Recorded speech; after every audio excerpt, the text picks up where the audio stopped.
नमस्कार मंडळी. साहित्याच्या रंगछटा चॅनलवरती आपले सर्वांचे हार्दिक स्वागत. आज आपल्या समोर मी घेऊन येत आहे एक अशी कविता जी आपल्याला आपल्या मनाला विचारायला लावेल की खरंच किती काळ ह्या गोष्टी चालणार. ही कविता आपल्यासाठी घेऊन आली आहेत धनेश्वरी मॅडम. चला तर मग ऐकूयात. किती काळ. होय, पाहिलंय ना गल्लीत सौंदर्याचं अपहरण होताना. होय, पाहिलंय ना बुद्धिमत्तेला पायी चिरडताना.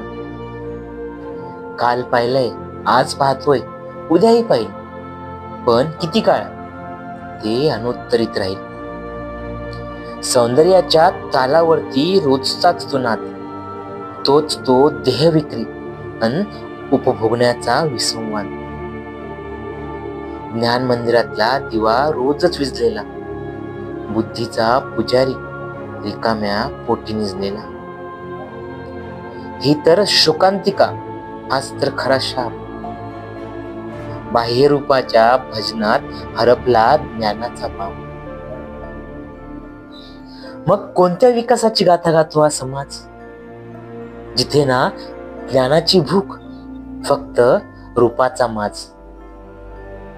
अंधाराच्या गर्तेत रोज माणुसकी हरवते, मग भविष्याची आशाही धूसर होऊन जाते.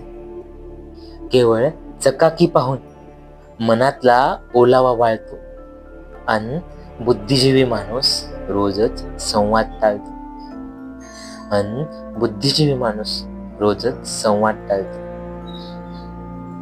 धन्यवाद.